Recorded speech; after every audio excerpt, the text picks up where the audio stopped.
الحمد لله رب العالمين والعاقبة للمتقين ولا عدوان إلا على الظالمين وصلى الله على سيد الأولين والآخرين وعلى آله وصحابته أجمعين. أما بعد، فيقول الله سبحانه وتعالى في كتابه العزيز: قد أفلح من تزكى وذكر اسم ربه فصلى. hadda waxaan ku jirnaa bishii ramadaan ee mubaaraga ahayd oo la barakeeyey. weliba hadda waxaan maraynaa 10kii dhexe gudihiisa ayaan ku jiraa. waxaan jecelnahay inaan hadda kaga hadalno waxa la yidhaahdo zakaatul fidri. bisha ramadaan haddii ay dhammaato, qofka muslimkaa waxaa laga doonahayaa inuu bixiyo zake la yidhaahda zakaatul fidri. zakadaas marka magacyo badan bay leedahay. zakaatul fidri waa la yidhaahdaa oo macnaheedu uu yahay zakada afurka. waxaa kaloo loo yaqaanaa oo la yidhaahdaa zakaatul fitra, macnaheedu ay tahay uumista zakadeedii.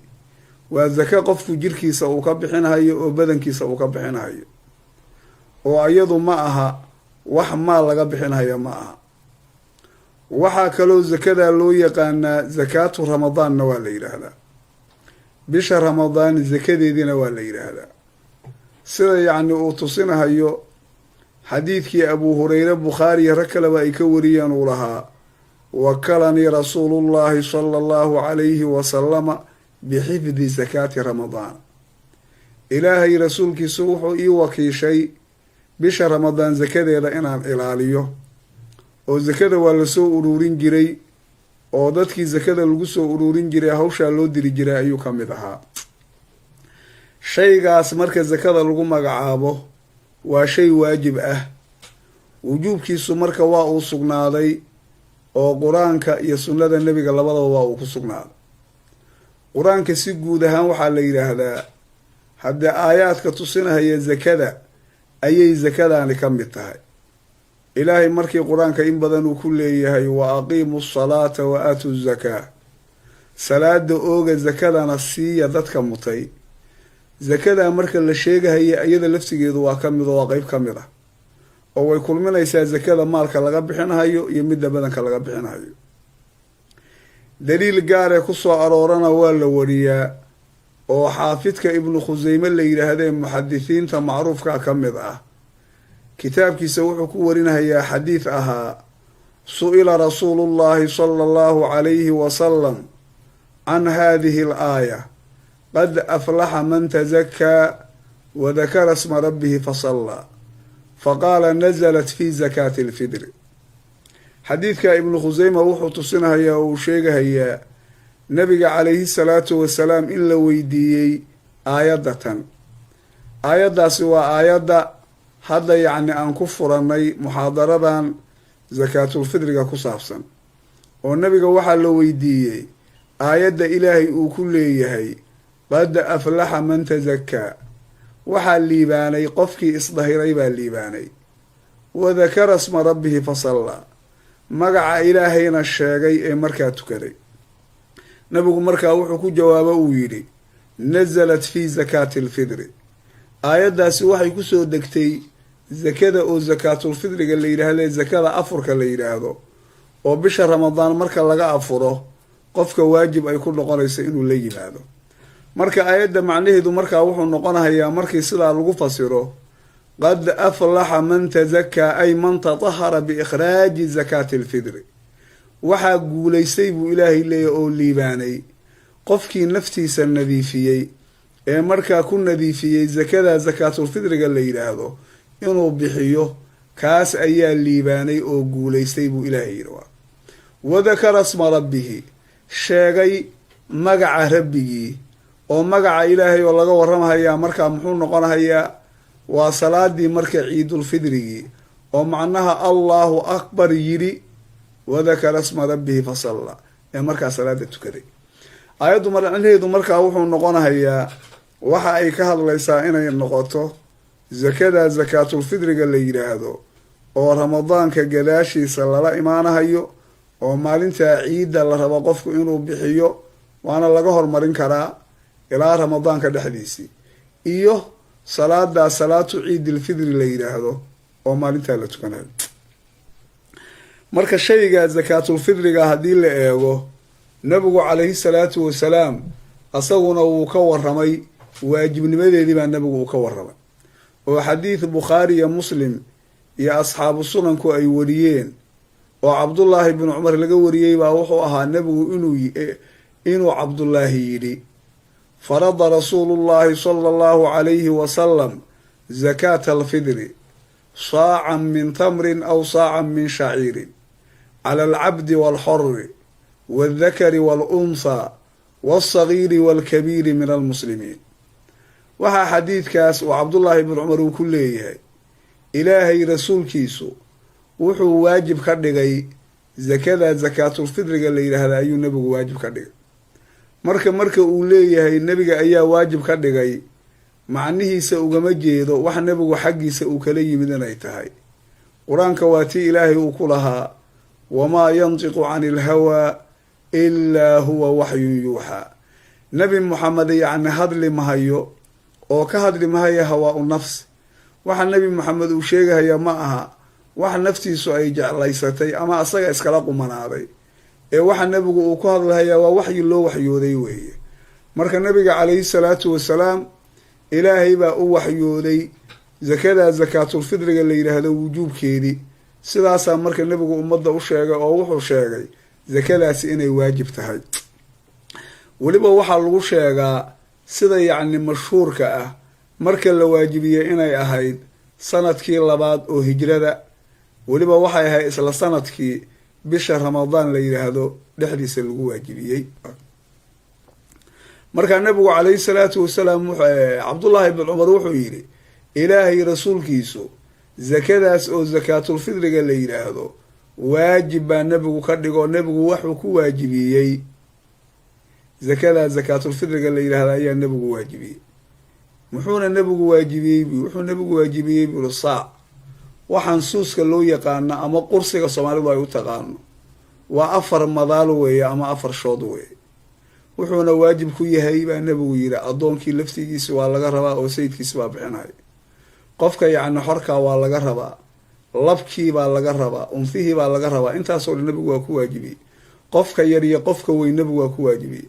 qofka yarna hadda waxaa ka bixinhaya qofkii weynaaya isaga mas-uuliyaddiisa hayay ayaa ka bixinhaya. marka sidaas ayaa nebigu wuxuu u caddeeyey shaygaas oo zakaatulfidriga la yidhaahdaa inuu yahay waa shay waajiba inuu yahay. marka ha la waajibiye zakadaa laakiin xikmadda ku sugan oo markaa loo waajibiye maxay ta ayada laftigeeda axaadiid kale ayaa ka waramaysa. oo xadiid uu warinahayo muxadidka la yidhaahdo abu daawuud inuu ahaan u malaynahayo adigu ibnu maajah sunanka qaarkii baa warinahayay iyo muxadidka xaakimka la yidhaahdo. rag muxadisiina xadiid ay wariyeen oo cabdullaahi ibnu cabaas ay ka wariyeen ayaa maxaa ku sugnaa? waxaa ku sugnaa nebigu calayhi salaatu wasalaam inuu yacni yidhi shaygaas oo zakaatulfidriga la yidhaahdo yacni in ilaahay uu ka dhigay markaa laga yeelay duhratan lisaa'im. oo weliba markuu ka cabirhayo wuxuu leeyahay farada rasuulullaahi sala allahu calayhi wasalam zakaata alfidri duhratan lisaa'imi min allaqwi waalrafathi wa ducmatan lilmasaakiin. ilaahay rasuulkiisu wuxuu waajibiyey buu yihi zakada zakaatulfidriga la yidhaahdo waajibiyey. sababka marka yacni loo waajibiyey waxa weeye qofka saa'imka ah ayay waxay ka dahiraysaa ee ka nadiifinaysaa hadalka laaqiga ah iyo warka xun oo intii u soomanaa ka dhacay. waxayna yacni quud u tahay dadka masaakiintaabay quud u tahay. markii hadda nebigu xadiidkaa kaga waramay wuxuu sheegay zakada zakaatulfidriga la yidhaahdo waajibinta la waajibiyey waxaa loo waajibiyey inay tahay 2 xikmo. ilaa waxyaalaha ilaahay uu samaynahayo waxaa loo sameeyaa xikmo ahaan oo wax ilaahay cabas iyo cayaar u sameeyaa ma jiro. xikmadda marka yacni ku jidha laba xikmaa nabigu sheegay mid waxa weeye sadaqadaani waxay yacni nadiifinaysaa qofkii saa'imka ahaa bay nadiifinaysaayo xumaantii iyo waxyaalihii dembiyada ahaa ee intii soomanaa gudaheeda uga dhacay intuu soomanaa soomka dhexdiisa uga dhacay kaas bay ka nadiifinaysaa sha'nigaasina marka waa sha'niga sakadoo dhanba lagu yaqaano oo ilaahay aayaduu ku lahaa markii uu ka warramahayey sakada xoolaha laga qaadahayo khud min amwaalihim sadaqatan tudahiruhum wa tusakiihim biha ilaahay uu lahaa xoolahooda waxaad ka qaadaa sadaqo yacni aada ku dahirayso oo dembigooda aada uga nadiifinayso iyaduna marka macnaha guud oo sakada yacni maalku ay lahayd bay middan laftigeedu la wadaagtaa oo qofkaa saa'imka ah waa lagu nadiifinahayaayo xumaantii laqwigii iyo hadalkii xumaa ee soomka gudihiisa uga dhacay baa looga nadiifinaya xikmadda labaad nebigu wuxuu ku sheegay inay tahay tucma lilmasaakiin macnaha waxaa nebigu u waajib yeelay buu saxaabigu yihi cabdullaahi bnu cabbaas macnaha quud bay waxay u tahay dadka masaakiinta ah taana xikmadda ku sugani waxaa weeye maalintaas oo ciidda ah oo sakadan in la bixiyo la waajibiyey waa maalin dadka muslimiinta faysta u ah waa maalin dadku ay soo baxahayaan waa maalin dhar qurxoon ay soo qaadanhayaan waa maalin ay faraxsan yihiin waa maalin cunno ay cunahayaan waa maalin dadka yacni waxhaystaay waxyaalo fiican oo aada u wanaagsan ay samaysanhayaan marka waxaa la rabaa dadka masaakiinta ahi inaanay maalintaa qalbi jabinin oo ayaga laftigoodu faraxa ay qeyb ka noqdaan sidaa daraaddeed ayaa loo jideeyey marka bacdul axaadiis waxaa ku soo arooray nebigu inuu yidhi markuu sakaatulfidriga uu ka hadlahayey aqnuuhum cani talabi fii hada alyowm masaakiinta waxaad ka deeqdaan buu yidhi inay wax raadiyaan ilaa masaakiinta waxaa lagu yaqaanaa baryo iyo si un dhibay wax ku raadiyaan quudkeeda maalintaa inay wax raadiyaan ka deeqa oo qof walba gurigiisa ugu geeyo isagoo maalintii wixii cuni lahaa haysta ee markaa yacni faraxsan ciiddaha ka qeyb qaato marka waxaa kaloo haddana shaygaas oo sakaatulfidriga la yidhaahdee la waajibiyey oo waajibka laga dhigay waajibkaasi marka waajib muhiimad weynan badan ku fadhiyo wey muhiimadda uu ku fadhiyaa waxa weeye soomkii awal adugu aada soomtay qabuulkiisi baa ku xiran haddii sakada sakaatulfidriga la yidhaahdaa intay waajib kugu tahay aadan bixinin soonkaaguma noqonahayo soom maqbuul oo la aqbalay taana waxaa tusinahaya xaafidka ibnu shaahiin la yidhaahdo nin xufaadda wuxuu ka mid ahaa macruufka ee la yaqaanay ee weliba qarnigii afaraad buu joogay kitaab asagu uu iska leeyahay oo fadaa'ilu ramadaan la yidhaahdo kitaabkaas wuxuu kaga warinayaa saxaabiga jariir ibnu cabdillaahi albajaliyi la yidhaahdo saxaabigaasi nebiga inuu ka sheegay uu yidhi nebigu wuxuu yidhi shahru ramadaan mucallaqun bayna alsamaa'i waalardi laa yurfacu walaa yurfacu ilaa bisakaati alfidri waxaa nebigu yidhi buu yidhi jariir ibnu cabdillaahi bisha ramadaan la yidhaahdaa waa bil yacni laalaada oo cirka iyo dhulka meel u dhaxaysa ayay ka laalaadaa sare loo qaadi mahayaa yidhi nabigu calayhi salaatu wasalaam oo dhanka sabada loo dhigi mahayo acmaasha marka la aqbalo meesha la geeyo loo dhigi mahayo ila ilaahay qur-aanka markuu ka warramahayey camalka yacni wanaagsan oo aqbalahaya waatuu lahaa ilayhi yascadu lkalimu tayibu waalcamalu saalixu yarfacu ilaahay xaggiisa ayaa hadalka wanaagsani uu u koraa camalka wanaagsanna ilaahay sare ayuu u qaadaa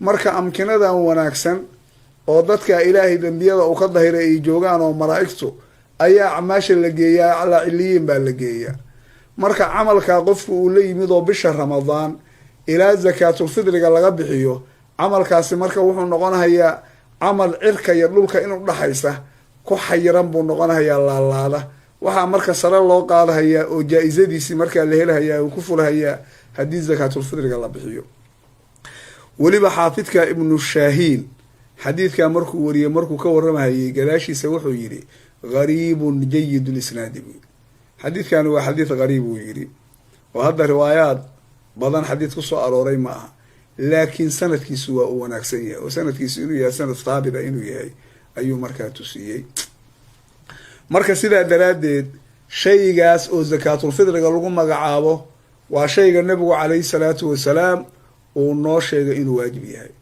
maxaa marka laga doonayaa qofka waxaa la rabaa hadduu awood leeyahay naftiisa inuu ka bixiyaa waajib ku noqonaysa, xaaskiisa inuu ka bixiyaa waajib ku ah, ilmihiisa yaryar inuu ka bixiyaa waajib ku ah, waalidkii inuu ka bixiyaa waajib bay ku noqonaysaa laftigeeda haddii hadda aanay nafaqadoodu ay saaran tahay. adiga waxaa lagu xadeeyaayoo la yidhaahdaa qof alla qofkii adiga nafaqadiisu ay waajib kugu tahay inaad bixiso zakaatulfidrigiisu waajib buu kugu noqonay. laakiin dadka nafaqadoodu aanay waajib ahayn, guud ahaan qaraabo xidhiidis way leeyihiin, oo sida hadda walaalaha iyo adeerada iyo waxyaalaha lamidka abtiyaasha iyo habaryaraha iyo haddaad rabtaba adigu nafaqe ama gurigaaga ha joogeen, kuwaa zakaatulfidrigooda adiga kuma saara. laakiin waxyaalaha usuusha asalka adigu aad ka soo jeedo ama adiga faracaaga, kuwaas waa lagaa doonayaa ilmuhu hadday yaryar yihiin. laakiin ilmuhu mar haddii ay qaangaaraan markaa zakadooda waajib kugu noqon mayso. walowba gabdhaha laftigooda ay culummada qaar ka soo reebaan oo ay leeyihiin gabadhu haba qaangaartee haddii guriga ay joogto oo markaa yacni guuriya midna aanay gelin aysan reerkii ka maarmin, waxay ka mid tahay dadka yacni nafaqadoodu markaa waajib ay noqonayso ayay ka mid tahay. waayahay marka shaygaas oo marka zakaatulfidriga la yidhaahdo oo dadka yacni waajib ku ah in la bixiyo, maxaa marka lagu bixinaya zakaatulfidrigaas? maxaa lagu bixinaya? xadiidkii hadda aan soo qaadaynay saacan min tamrin aw saacan min shaciirin, nabigu xadiidkaa wuxuu kusoo qaaday bukhaari iyo muslim, saac timira, saac shaciira. riwaayo kale bukhaari iyo muslim ay wariyeen saacan min طacaamin, saac cunno ah, saacan min tamrin, saacan min shaciirin, saacan min zabiibin. aqidna nabigu yacni waa uu sheegay. suus oo cunno ah, cunnadaa marka haddii cunooyin kale lasoo qaaday, culummadu yacni way ku fasiraan in markaa burka looga jeeday. waak ilaa carabtu burka dacaan bay isaga idlaaqi jireen, ama waaba noqonahayaa kelimo cunoo dhanba ku dhacda, oo kuwaan damba markaa yacni ay iska noqdaan waxyaalaha la yidhaahda min cadfil khaasi cala alcaam. sidoo kale nabigu wuxuu soo qaada timir, wuxuu soo qaada bahal shaciir la yidhaahdo garbe, ayaa soomaalidu u taqaanaayo galbeedkaasaa laga isticmaalaa, waa wax sareenka u dhow. wuxuu nabigu soo qaada zabiib, wuxuu nabigu soo qaada aqid waxa la yidhaahdo oo caano fadhiyo weeye. waxaa oo dhanba culummadu waxay sheegeen waxyaalahan xubuubta ah ilaa caanaha maahane kulligood nuuc walba ay yihiin zakadu way ku baxdaa. zakaatulfidrigu caanaha haddii la eegana isla xadiidkaa caddeeyey, caanahana zakada waa lagu bixin karaa, ama ha noqdo caanaha fadhiya ama caanahan kaleba ha noqdo. laakiin waxaa shardi noqonaya qofka yacni caanaha ku bixinaya inay dadkaasi yacni ay yihiin dad yacni quutulqaalibkoodu uu caano yahay. markii quutulqaalibkoodu marka caano uu yahay, dabcan sida baadiyaha dhacdo oo kale, hadday waxay quudaystaan markaa caano ay u badan yihiin, caanaha zakaatulfidriga lafsigooda waa ku bixin karaa. waayahay marka sidaa haddii ay soo aroortay, ma lagu bixin karaa marka shaygaa zakaatulfidriga la yidhaahdo lacag ma lagu bixin karaa? waa masale loo baahan yahay in la isweydiiyo. waxa weeye culummada islaamka mucdamkoodu waxay qabaan zakadaas oo zakaatulfidriga la yidhaahdo wax qiimo la yidhaahda inaan lagu bixin karin. maxaa yeele waxay leeyihiin nabigu calayhi salaatu wasalaam cunuu sheeg.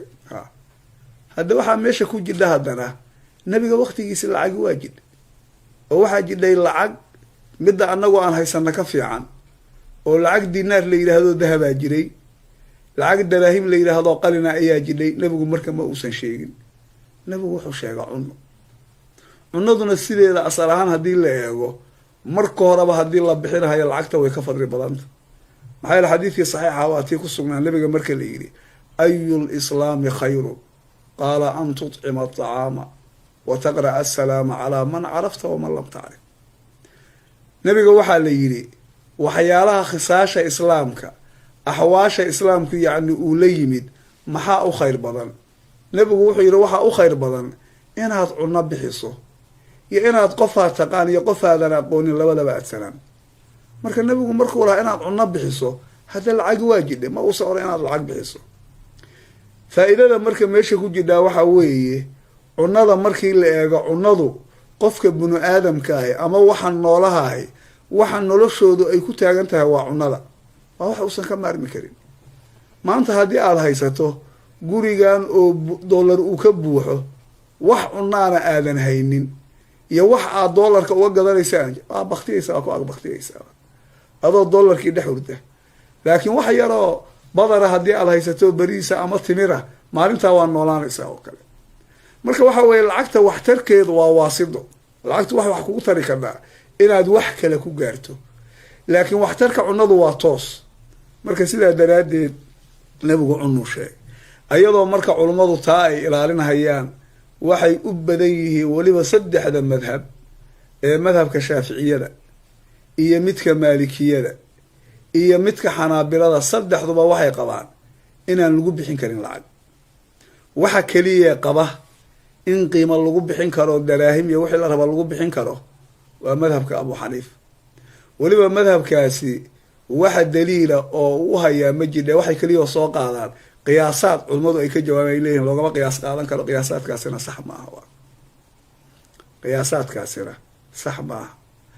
waxyaalaha xataa ay soo qaadaan waxaa ka mid ah khabar xaafidka bukhaari la yidhaahdo uu bukhaarigiisa kusoo qaaday oo saxaabiga mucaad ibnu jabal la yidhaahdo dad zake uu ka qaadahayay yaman markii loo diray uu yidhi dhar keena oo meeshaad masagada iyo garbaha aad keeni lahaydeen dhar baan idinka qaadahaya, oo weliba daawuus ayaa warkaa sheegahaya oo mucaad ka sheegahaya. bukhaari wuu soo qaadaa masalada, laakiin markay ka waramaan shuraaxda laftigooda waxay leeyahay xadiidka xadiid saxiixa ma aha, sababtoo ah daawuus mucaad waxba kama maqlin. bukhaari laftigiisuna sanad ku warin mahayo, wuxuu warinahayaa daawuus baa wuxuu yiri buu leeyay mucaad wuxuu yiri, oo markaa wuxuu ku warinahayaa waxaa la yidhahdaa siiqatu tacliiq. marka kaas iyo waxyaalo kaleoo qiyaasaad oo ah nabigu markuu ka warramahayay masalan zakada, haddii 25 geelu markuu gaaray nabigu yiri bintulmakhaad baa laga bixinaya, haddii qofku bintulmakhaad uusan haysanna ibnulabuun. marka taasoo kale waa soo qaada. iyadana haddi waxaa la yidhaahdaa ibnulabuun laftigiisu haddee labada shay waa laba shay oo nabigu sheegay, haddii kaa la waayo kaa la bixiyaa nabigu yiri maahane, nabigu qiimeyn kama hadlin. wax qiime la yidhaha taqwiima nabigu ma uusan soo qaadin.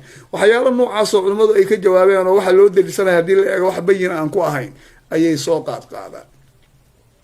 sidaa marka darteed culummadu waxay leeyihiin oo badankoodu ay qabaan inaan la bixin karin. imaamu shaafici wuu kusoo qaadaa ummigiisa, kitaabkan kitaabul ummi lagu magacaabo. imaamu maalik kitaabka mudawana la yidhaahdo markuu arrintaa ka hadlayay ayuu wuxuu yidhi qofku inuu zakada zakaatulfidriga la yidhaahdo booskeeda inuu badeeco bixiyaa u gudi mayso. muxuu daba dhigay? walaysa kamaa amara nabiyu buu yidhi. arrintaani ma ahan buu yidhi nabigu siduu amray. nabigu wuxuu yidhi buu yidhi saaxa la bixiyo nabigu cunuu sheegay buu yidhi. sidoo kale ninka yacni faqiiha ah ee weliba muxadithna waa uu yahay la yidhaahdo ibnu qudaama oo xanaabilada ka mid ah, kitaab wuxuu iska leeyahay almuqni la yidhahdo. kitaabkaasi marka wuxuu u xisaaban yahay qolada xanaabilada, meesha shaaficiyada kitaabka majmuuc la yidhaahdo imaamu nawowi u leeyahay kale booskaasoo kale u jooga, oo wuxuu ka warramaa mathalan masalooyinka adiladoodii iyo fuqahada kale waxay qabaan. isaguna wuu soo qaadanahayaa in qiima aanay u gudayn. madhabka yacni imaamu axmed ibnu xambalna waa sidaa. waliba wuxuu sheegahayaa oo kasoo naqlinahayaa muxadidka abu daawuud la yidhaahda ayaa wuxuu yidhi buu yidhi qiila liaxmadu wa ana asmacu qiila liaxmada wa ana asmacu ucdii daraahima yacni fi sadaqati lfidri faqaala akhaafu an laa yujzi'uhu khilaafu sunati rasuuli illah. wuxuu yidhi imaamka abu daawuud la yidhaahdaa wuxuu yidhi buu yidhi imaamu axmed baa waxaa lagu yidhi buu yidhi anigoo maqlahaya nin baa yidhi daraahim ma bixiya, macnaha isagoo ujeeda zakada zakaatulfidriga markaan bixinayo daraahim ma bixiya. markaasuu wuxuu ugu jawaabay buu yidhi waxaan ka cabsanahayaa inaysan midaasi kuu gudin khilaafu sunati rasul. sababtuna waxaa weeye sunnada nebigay khilaafsan tahay, nebigu lacag ma uusan sheegin. weliba isagoo jasminahayana masalada waa uu jawaaba, madhabkiisu sidaasuu marka qabaa. saddexdaas marka madhab sidaasay ku tageen. abu xaniife keliya ayaa wuxuu qabaa in qiimo ahaan la bixinayo ayuu qabaa. bukhaari laftigiisuna culummadu waxay ku sheegaan inuu ka mid yahay, walowba isagu markaa zakaatulfidriga uusan gaar uga hadlayn, laakiin markuu xadiidka iyo soo qaadahayay in zakada qiimo lagu bixin karo, weliba zakada caadiga oo dhan buu ka hadlahaya, midaana kama bedelna.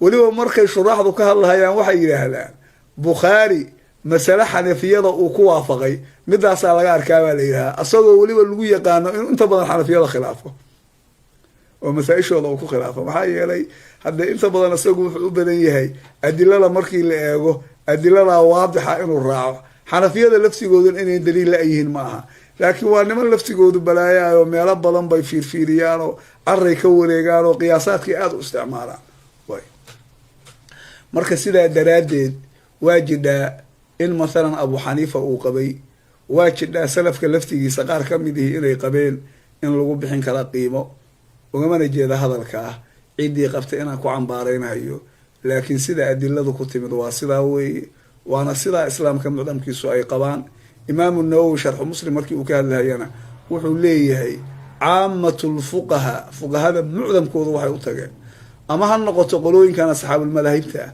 ama ha noqoto dadkii salafka ahaa waqtigooda wixii joogay oo xataa ay ka mid yihiin asxaabu rasuulillaahi laftigeedii waxyaalahay u tageen waxay ahayd inay zakada zakaatulfidriga la yidhaahdo inay ku bixiyaan qiimo inay ku bixiyaan ee waxaan ujeedaa inay ku bixiyaan cunno oo markaa wax qiimo la yidhaahdo aanay ku bixinin marka sidaa daraaddeed masaladaas waxaa loo baahan yahay in la iska jiro maanta waxaa aada iyo aada u badan dadka in loo fidyoodoo la yidhaahdo lacag ku bixiya iyadoo weliba yacni la odhanahayo dadka loo muujinahayo macnaha qofka miskiinka ah lacagta ayaa u faa-iido badan lacagta haddii muxuu ahaa la siiyo wuxuu rabuu ku qabsanhayaa waxyaalo kaleu doorbidahayo ku samaynhayaa arrinta marka noocaas oo kale ahi waa arrin runtii iska caqliyan ah laakiin meesha waxaa taalla wuxuu mar haddii daliil cadi uu ku soo arooray oo sidaana asxaabtii ay yeeleen fuqahadiina badankoodii marka ay qaadeen waxaa la rabaa marka macnaha in la ilaaliyo ayaa la doonaya sababtoo ah inta badan ee ra'yi laguma saleeyo xagga diinta haddii ra'yi lagu saleeyo hadda ka hor waxaa dhacday saxaabiga muxuu ah la yidhaha cabdullaahi bin cumar ilaa waa ka nabiga ka soo aroortay nebigu marka yacni uu dawaafahayo inuu xajarka xajarul aswad la yidhaha nebigu inuu dhunkoon jiray inuu taaban jiray inuu ku sujuudi jiray marka nin baa inta arrintaa weydiiyo asagoo xoogaa arrintaa cuslaysanhaya buu waxyaalo weydiiyo wuxuu yidhi ara-ayta in zuuximtu ara-ayta kada wa kada bal ka waran buu yidhi haddii muxuu aha lay ciriiriyo hadday sidaa dhacdo xoogaa wuxuu qiil u raadinhayaa sunnadaa inuu ka leexdo markaasuu wuxuu yidhi ijcal ara-ayta bilyaman buu yidhi ra-aytu rasuulallahi yuqabilu lxajara buy ara-ayta yaman u dhig buu yidhi anigu ilaahay rasuulkiisii oo dhagaxa dhunkoonhayaan arkay buy marka waxaa loo baahan yahay haddee arrinta aada sheegayso qiimaa fiican iyo kidaa nebi maxamed waqtigiisiba qiima waa u jira lacagna waa ay jidhay midda kalena haddaad hadda xataa miskiin ugu roonaanayso wuxuuba wax badan maahan oo qofkiiba waxa laga bixinhayaa waa saac laakiin haddii la doonahayo masaakiin in wax la taro labadaba waa isku darsan karnaa sababtoo dadka hadda dabadaha hadda maanta aan joogno lacagaha ka dirhaya waxaa dhici kadha inay diraan $50 waxaa dhici kadha inay diraan $100 oo waxaa laga doonahayo oo zakaatulfidriga cunno ahaan markii la eego aysan ka badnayn $20 ama $10 marka labada waa isku oofsan kadhaayo qofka lacagta aad u dirayso ehelkaa waxaad tidhaahdaa cunadii iga bixi lacagta inteedaba inta kala qaado sidaasaad marka sunnadii nebigana aada ku oofisay qofkiina haddii lacag aad doonaysa lacag aad ku siiso uu ku helay intaas ayaan kusoo gabagabaynaynaa arrintii zakaatulfidriga ku saabsanayd wallahu subxaanahu wa tacaala aclam